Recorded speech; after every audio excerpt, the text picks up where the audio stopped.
Yes. How's it going, guys? Hope you're well, and welcome to a brand new YouTube episode. This is an emergency episode, and I don't normally do this, but due to the new announcement with Trump and tariffs, these are very, very turbulent times. So it's very, very important that we take early action on what's happening. And I'm going to go over everything we need to know and everything you need to do in order to make sure that your e-commerce business thrives and succeeds in these turbulent times and doesn't get left behind. So let's jump into it. This is an emergency tariff briefing, and I'm going to go over everything you need to do right now. But let's jump into, first of all, what's really happening here, right? The US just rolled out a 54% tariff on all Chinese imports, along with new tariffs hitting a lot of the other major sourcing countries. And this is important because it's normally just US and China which have the trade war, and then other people consider, well, I'll go to Vietnam, I'll go to Bangladesh, I'll go to Myanmar, I'll go to Sri Lanka, I'll go to India, I'll go to Turkey, depending on what is your product. But all those countries have been hit with tariffs as well. And these are what's called reciprocal tariffs, meaning if they have put tariffs on US goods entering their country, then the US is going to put tariffs on their goods entering the US as well. So a couple of key things here is that there's no de minimis exemptions, and for any of you who have shipped small parcels direct from China to your customer, if it was under the value of $800 and sent by air, it was exempt from duty, which is also why, like, Temu products and stuff like that are so cheap. So that's also been removed as well. They are now hit with duty. There's no category exclusions. These are all categories of products which are hit with these tariffs as well. And there's no grace period. So anyone who's got goods on the water right now, you'll be impacted immediately. So this is not a temporary inconvenience. This is a direct hit to your margins, inventory management, and also your long-term production plan. It's very, very important that we take action early, that we understand what's going on. And the early action takers are going to be the ones who are going to succeed. So in this video, I'm going to break down what these new tariffs actually mean for you and your ecom brand. And it doesn't matter if you're selling on Amazon, Shopify, Kickstarter. I'm going to show you how to overcome this current situation. I'm going to go over the real impact this has on your landed costs and your profit margins and your lead times. And if you don't know what your landed costs are, this is the time to find out. And I'm going to go over that in this video with you as well. And I'm going to give you a template and a framework for you to achieve that. Then we're going to go over strategic moves to protect your profit and calculate exactly how profitable you are per country that you want to import from. And then I'm going to show you how to quickly find new suppliers in those exact in those countries for your exact product on a screen share as well. And I'm going to go over how to develop new products that leave you less exposed to higher tariffs as well. So this is, and we'll go over a lot. I'm going to go over it as fast as possible. I'm going to go straight to the point. This is no fluff. This is just actionable advice that you can apply to your business today. But this is a big disruption in what could be a long chess match between US and a lot of other countries as well. So let's get into the strategies. But if you don't know me already, I just want to do a quick introduction on myself. My name is Kian. I've been living and working in China for the past 15 years. First time I went to China was November 1st, 2010. In that time, I've designed, developed, sourced, and manufactured over 2,500 products. I've visited more than 500 factories, and I've attended more than 25 Canton fairs. This has led me to work with a lot of different brands, retailers, licenses, such as the NBA, the Olympics, the United Nations, as well as developing products for Amazon brands and Shopify entrepreneurs, some of which have gone over to sell over 1 million units on a single product. I also do have a YouTube channel, which is probably where you're watching this video right now. But if this is the first time you're watching this video, definitely check out other videos on the channel. And please do me a solid to hit that subscribe button if you are enjoying this content so far, even though I've not got into it yet. And I also do have my own sourcing school, where you can see the link if you go to sourcingschool.com. That's a platform where I teach a lot of people about product development and supply chain. Okay, before we get into it, I just want to tell you my favorite phrase: proximity is power. And what I mean by this is something I learned from Tony Robbins, is that you have to put yourself in proximity of the people which will get you the best results. And that's how I managed to work with Real Madrid, Barcelona, the NBA.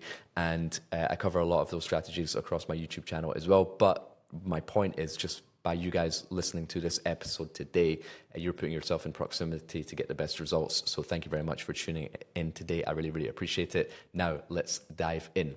So I'm sure all of you know exactly what is a tariff, but I just want to explain very quickly. It is a tax on goods coming from another country, and it is a percentage value of the import and can vary based on which country the goods are coming from and what the products are. Now, it's important to remember that the tariff rates right now are very high, and they didn't used to be, and historically it can always go up and down. So tariffs are something that's always going to come and go, but it's really, really important for you to have a strategy to know what to do when they do fluctuate and go up and down, right? So initially, Trump introduced a 25% tariff on Chinese goods when he was first in office in 2018, and this was because he was annoyed that Chinese companies were stealing American companies' IP, and that's why the initial tariff came in. Then Biden's office decided to keep these tariffs that were imposed on China. Then Trump introduced an additional 10% before he came into office, and then an additional 10% on top of that because of the inflow of fentanyl from China into the US. Now he's introduced the reciprocal tariffs on the rest of the world. So tariffs can be used to control the inflow of products into a certain country, but it can also be used in terms of leverage and negotiation when there's actually something else that you want out of that country. Now, as I said, these are likely to go up and down. In the long term, tariffs are not good for either side. These high tariffs in the short term, you can see what it's doing to the stock market. It's really hurting a lot of US businesses. It's more of a long-term impact as well. Because just bear in mind, if you have a high tariff cost, then your cost of goods go up, then you pass that cost on to your customer, then you sell less units, then your business is less profitable, then you might start to let go of key employees, then unemployment rates go up. So it has a knock-on effect on the US economy as well. And it's obviously not good for the exporters like China, because they rely on a lot of exports to really help grow their economy as well. So a resolution should be met at some point, but we don't know if that's going to be in a few weeks, a few months, or a few years, which is why we're going to have the right strategies in this video. So let me move myself over a little bit. These are some of the reciprocal tariffs. And what Trump means by reciprocal tariffs is that in the first column, these are the tariffs that these countries charge for US products entering their country, right? And these are also to do with trade barriers and currency manipulation. So it isn't exactly accurate. And what they've proposed that they're going to reciprocate half of those tariffs on those countries. So China's just been giving it an additional 34% on top of the 20% that was already there. So China's now at 54%. But a lot of other key sourcing countries are also hit with this as well. So, gotta keep moving myself. These are additional tariffs, and the highest impact countries are like China, 34%, European Union, 20%, Vietnam, 46%, Taiwan, 32%, Japan, 24%, India, 26%, Bangladesh, 37%, Sri Lanka, 44%. And why this is important is that, you might say, okay, well, tariffs are too high from China. Let me go to Vietnam. Oh, but they're even higher than China. All right, how about India? Because India is very strong for wood, cotton, canvas, leather, handcraft. So if you're into any of those products, then it's like, well, let's go to that country. But now the duty rate isn't too different from what it was from China. Sri Lanka is very good for clothing, apparel, athleisure wear. So a lot of countries are impacted, but this is just the initial tariffs which have been imposed. And now those countries are going to now reduce what tariffs they charge the US, and then the US will reciprocate as well. So this isn't set in stone. This is just the initial tariff rates. So it's very important to keep a close eye. I'll update you guys. So just keep a close eye on the channel, and I'll report any changes as they are made. Now, as a result of all this, what does it mean for you? Well, your goods are becoming more expensive. But here's what you need to do to navigate these tariffs and reduce your cost of goods, right? Number one is don't burn bridges with your current supplier, right? Because this is also affecting your supply chain. This is also affecting your manufacturer, because as a result of the costs going up, you're going to order less because you're going to sell less. So rather than saying, right, I'm going to jump country, I'm going to manufacture this in Philippines because that is the less import duty rate. Well, let's try and resolve it with our current manufacturer first, right? They know the situation. They can see this on the news. So if let's just say your cost of goods from your current supplier is $100 per unit, now is the time to ask for discounts, because if you haven't negotiated your product price before, or even if you have, you can ask your supplier to compensate you half of the tariff cost increase. So for example, if it's a $100 product and you've got 34% tariffs, then it's going to be $34 per unit that you're going to have your cost of goods increase. So you can say to your supplier, all right, $17 per unit, I want a discount, I want you to contribute, because we are in partnership together. I'm the buyer, you're the supplier. if my cost of goods increased by $34 and I increase the cost to the customer, then less people are going to buy it and I'm going to get less sales and you're going to get less orders. So if you want to continue to get orders from me, we have to split this increased tariff cost 50-50. And if they're a good supplier, if they really value your partnership, if they really value your orders, they will also take a short-term hit. Now, they might not give you the full 50%, they might give you 30%, and they might give you more than 50%. It just depends on how you negotiate. But this is a perfect time to now start to have the conversation with your suppliers to ask for discounts, right? But just remember, you're not alone in this. You're not the only customer which has this issue. So it's also a good, like while you're trying to resolve this right now, well, so are a lot of other brands that manufacturer is also supplying. So you can ask them, what are your other customers doing in the US market or whatever other market are affected by these tariffs as well? Because they might have figured out different ways within the product development to reduce the cost of the product without jeopardizing the quality. And that is essentially the next point, is that can we decrease the cost of goods without jeopardizing the quality? So for example, if you're selling an outdoor furniture camping chair, but the legs of the chair are aluminium, well, can we use steel instead and save 20%? If we were doing a backpack and we're using nylon fabric, well, can you switch it to polyester? So it's still going to look the same, it's still going to feel relatively the same, but it's not going to jeopardize the quality. So as we are product developers, so are our manufacturers. So let's ask them, what changes can we make to the product without jeopardizing the quality, which is going to reduce our cost of goods. Then finally, you can also ask your manufacturer, are you setting up production in any other countries? Because bear in mind, these tariffs aren't new, right? These tariffs have been around for quite a while. And suppliers that I've been working with for a long time have been setting up production lines in other countries and getting their Chinese management production team to go over and run the production line. And when I go to the Canton Fair, I often see suppliers say, oh, we have a factory in Bangladesh, we have a factory in Myanmar, but they've set it up. And this is a WeChat conversation I just had with my supplier.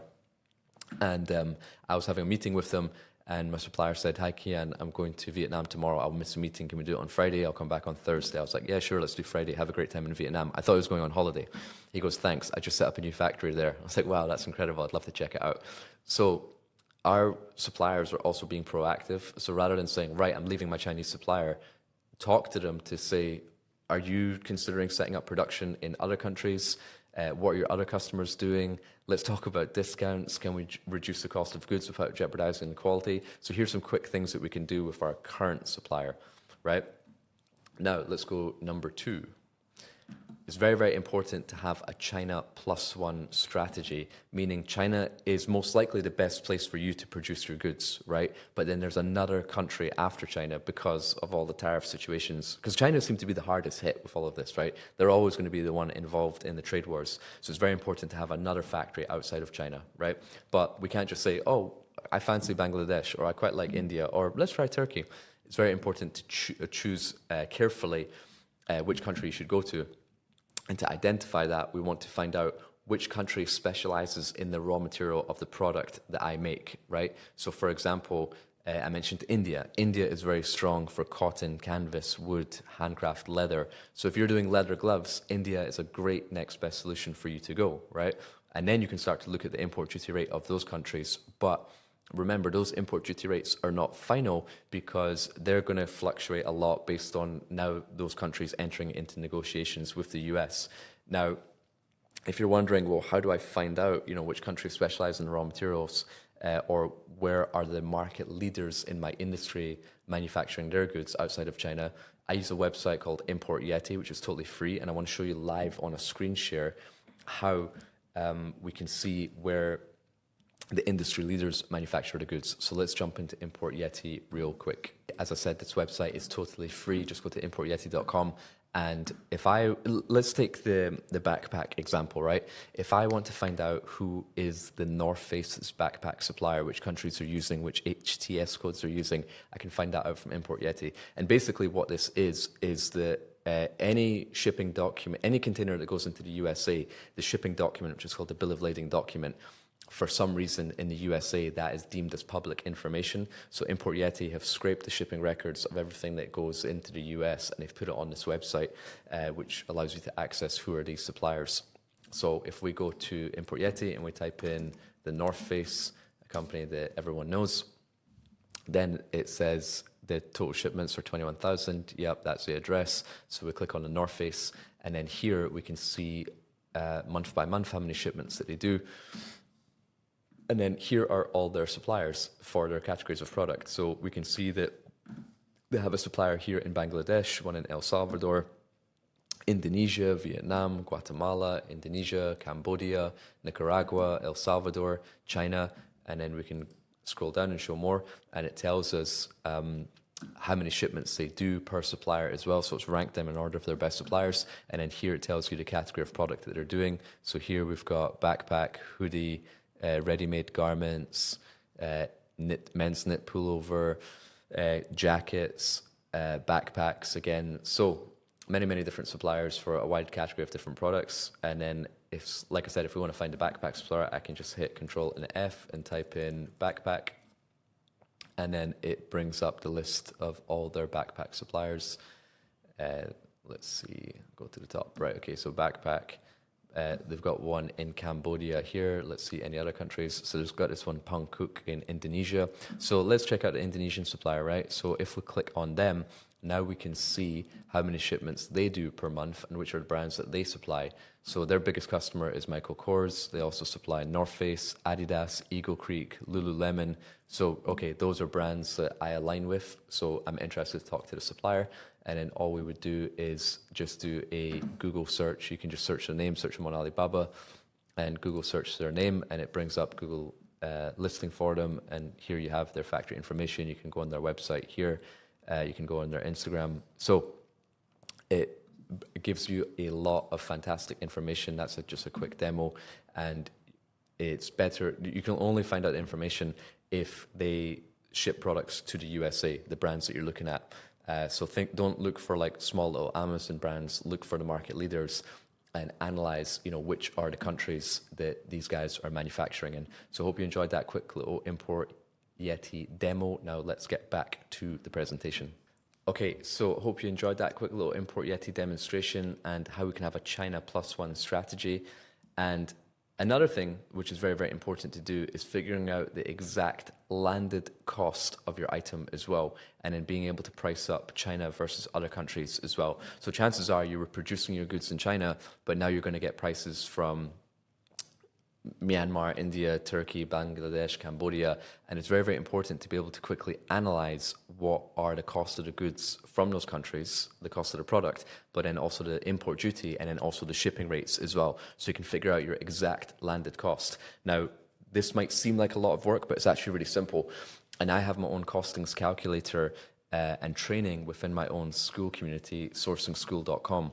So I just want to give you a quick little insight into what that looks like, so you can know exactly how much it costs to import your products using my costings calculator. So let's jump into Sourcing School, and I want to show you how we can exactly calculate down to the cent our landed cost per product per country. Welcome to the inside of my Sourcing School. You can go to school.com, that's school with a K, / sourcing with Kian, or just go to sourcingschool.com to check it out. And as I was saying, I have a classroom section where I have lots of different trainings. So here I've got a full course on product development, another course on supply chain. These have got like over 9-10 different modules and lessons. All my resources, documents, templates, forms. I've got a course on the Canton Fair as well, if you're interested in that.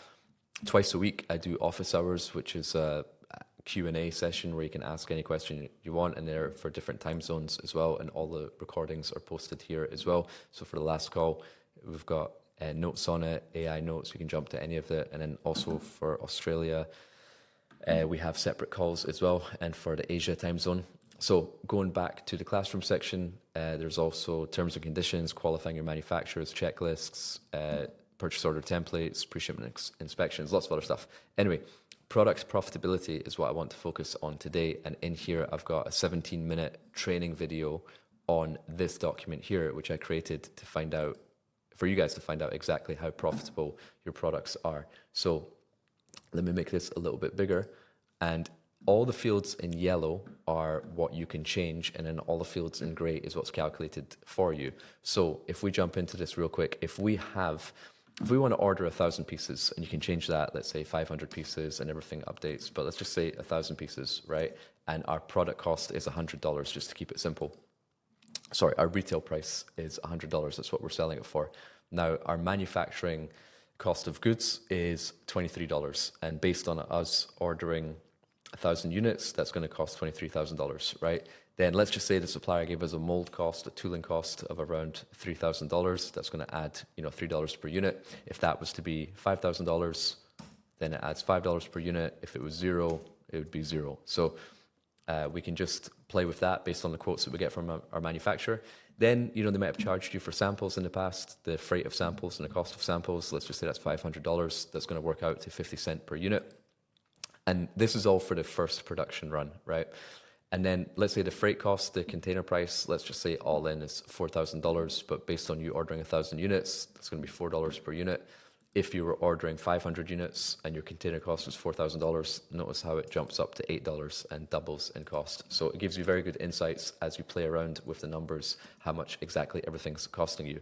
Now, let's get to the topic of today, which is the import duty rate, right? The Chinese import duty rate has gone up to 54%. So now let's get to the import duty. Based on a 54% import duty rate on a $23 cost of goods, that's going to be $12.42. Now, before this used to be 17%, then 25%, now 54%. So $12.42, which is going to add, that's basically half, right, of your cost of goods is also the import duty rate as well. Then let's say they charge you $500 for additional packaging, inspection. I always do a pre-shipment inspection. It's going to add 22 cents. Based on a $220 inspection charge. Then your 3PL might charge you $1,000 to receive the goods. Now, down to the cent, like the cost of the product, the cost of the import duty rate, the cost of the samples, the cost of the packaging, the cost of the inspection, and this landing in your warehouse is costing you $44.64. But the actual cost of the product was $23, but it's costing you $44 to actually get it into your warehouse. And a lot of people just look at this number, what's the cost that my manufacturer is charging me, but they tend to neglect what is the actual landed cost. This is so important to arrive at this number, right? And based on you ordering 1,000 units, your total landed cost is $32,000, right? But we can look at our profit margin. Our gross profit margin is 55.36%, and your total profit per unit is $55. Now, you might say, that's fine, my margins are healthy, so I'm happy to absorb this increase in tariff costs. Or you might say, I don't want to pay any increased tariff costs. I want to now sell my product for $115. And when you put it to $115, look what happens to your profit margin.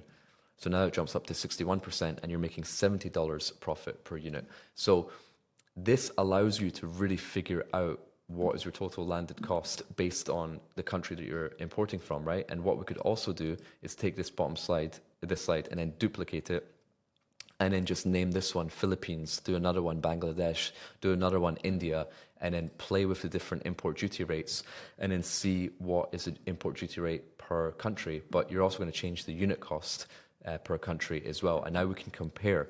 Now, the reason I put first production run is that now that you're going to be getting quotes from another country, well, if you're doing an item for the first time, you're going to have mold costs if there's any setup costs involved in your product, right? But for your second production run, well, you don't have those mold costs anymore because that was just a one-time fee. And maybe you don't have those sample costs anymore because it's already gone through the back and forth process of arranging samples. And maybe your order quantity will increase. So you've got a discount from $23 down to $20. So you might look at your first production run and say, you know what, 55% margin, I'm not happy with that, but consider what would be your profit margin on your second production run. And now it's at 68% because we've removed the mold costs and the sample costs. And it could be that the freight rate changes as well. You know, I've put $5,000 a container. Right now it's actually a lot lower than $4,000. So as that fluctuates, you can play around with that as well. So this really gives you an indication to the cent how profitable you are for your first order and for your second order. And now you can play around with that per country as well. So if you're interested in a training like this, plus much more, that's just one of the modules. And here there's full courses and there's a lot of other trainings as well. If you're interested in that, just go to sourcingschool.com or school.com/sourcing with Kian. Now let's get back to the presentation on Trump tariffs. Okay, so I hope you enjoyed that quick little demonstration inside of my school community. So that was basically us costing up China versus other countries, knowing exactly how profitable we are. Now, let's consider, even if the prices are equal from China versus Cambodia versus Bangladesh, there are other things, there are other factors to consider outside of price, right? So it's not all about just getting a better price, a lower tariff duty rate, right? Let's think about the advantages that China has versus other countries. China has got an extremely well established infrastructure, meaning the roads, the ports, the very large workforce that they have. Not only a large workforce, but a large skilled workforce as well, right? Their ability to scale production, what is their capacity? So you might start off with a product that you found on Alibaba and you did like 300 units for your first order.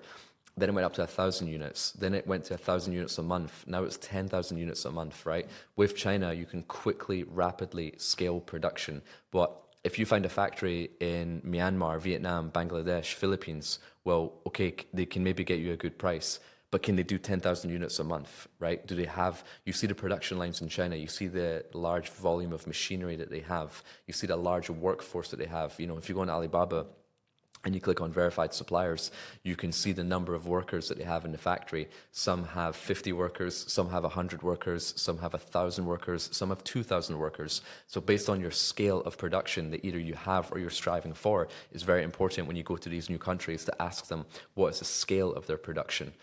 China also has pretty much 24/7 customer service. I can get on the phone or I can WeChat or text or email my suppliers and they tend to respond at midnight their time. They respond on weekends. They're never really inaccessible apart from when they're asleep. And even though at those times, honestly, I've had replies. Whereas when I've worked with suppliers in other countries, sometimes they take a long time to reply to you. They don't respond on weekends. They can get very, very busy. The other thing as well is payment protection, right?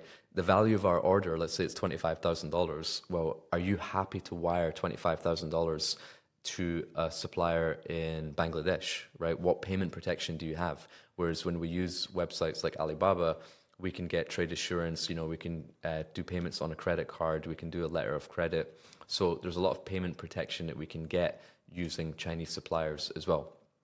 But whatever you decide to do, whether you decide to, you know, find new suppliers in China or whether you want to find new suppliers around the world, it's very important not to put all your eggs in one basket and to start with a small trial order first to assess their production before going all in, right? And that's just not to make sure that the quality of goods is fine, but that's just to make sure that they ship on time. That's to make sure that their quality is okay, that the goods pass through customs clearance okay, that you don't get many returns, that they pass a pre-shipment inspection, that if you do get returns, are they a responsible supplier? So there's so many different things that we need to assess the supplier for and not just give them a big order of 10,000 pieces and cancel production with our existing suppliers, right? Then, while we're being hit with all these tariffs, bear in mind that every product category has a different tariff code, right? And then within those product categories, every material has a different code as well. So have you been importing your products at the right import duty code, right? There's the hts.usitc.gov, that's the official website. So you can put your tariff code into that website and find out exactly what is the tariff on your product. So one thing I like to do is check myself. I like to go on the HTS code website. I don't necessarily want to open a website and go into it again because that would be like another live demo, but, excuse me, you can type in the first 4 digits of your number to find out the category, then the subcategory, but you can start to play around with the categories, right? So if you're doing a towel for the beach, but you've been using cotton material, but actually if you scroll down, cotton might be 12%, but in microfiber is 3%. Then I'm like, oh great, well I'll just change the material in order to save 9%. Right? But I've also said here, check with the factory, because while your factory is producing products for a lot of other brands in your market, you can also ask your factory, hey, for the other 10 or 20 brands that you manufacture for, what import duty code do they use? And then you might find a better one that way to reduce the tariffs by quite a few percent. Then check the HTS code website yourself. And I like to double check my tariff code with my freight forwarder as well, because your freight forwarder is the one which clears your goods through customs for you. So your freight forwarder has a conversation with US Customs. Your freight forwarder has a customs department which checks all these codes. So if you say, hey, I'm importing these backpacks from China to the USA, can you double check this code of 420241089 is correct, or would you recommend any other code? So we can check for the factory, we can check for HTS code directly, and we can check for our freight forwarder. And one that I found really useful recently is using ChatGPT, right? So you can say to ChatGPT, I want to import these blue light blocking glasses from China to the USA. What's the import duty rate? Or you can say, I think China's too expensive for me. What are the next 5 best countries that you would suggest after China? And it will tell you, as I mentioned, specializing in the raw material of the product, what would be the next best countries. You could even put the reciprocal tariff rates that just got announced recently are from these countries. Which would you suggest is the best country to manufacture for blue light blocking glasses while keeping my import duty rate low? And obviously, whatever information that gives you, you want to feed it into that costings template, which I showed you, so that you can figure out the exact landed cost of your product as well. Then finally, you might want to consider, is the US too much of a headache? Because you might have a Shopify store, you might have an Amazon store, and you're only been selling in the US, but UK is a big market, Europe is a big market, Japan is a big market, Germany, Spain, France, Italy, these are really large markets. So why not then, of course you want to fight these tariffs and, figure out the best solution, but a quick fix might be, can I launch my existing product in another market? Can I just take my existing product and sell it in the UK? And now I've just opened up myself to a much larger customer base, but I'm actually profitable. I'm not being hit with all these tariffs. So those are some things to consider as well. Then one of my favorite things is product development, right? So this increase in tariffs can also improve and affect our product development. So here's some things to consider for any new products that you're working on. Now more than ever, if you haven't already, it's very, very important to differentiate your product from the rest of the market, because when you have an innovative product, you can charge a higher retail price. Now, the higher retail price is the more margin that you have, and the more margin that you have, the less the tariffs affect you. You can absorb it into your margin. And then also, the more innovative the product is, the higher the barrier to entry for someone to copy you. Because if it's an innovation and then you have a mold cost, and the mold cost is $20,000, and you have a patent on the product, well, no one's really going to copy you because they don't want to get hit with any lawsuits, nor do they have the 20K to go in and compete with you. So you can absorb the margins and you have less competition. So focus on the more innovative products in your product development strategy. Then also consider the products with higher margins. So these are maybe more expensive products, but then the profit margin is greater as well.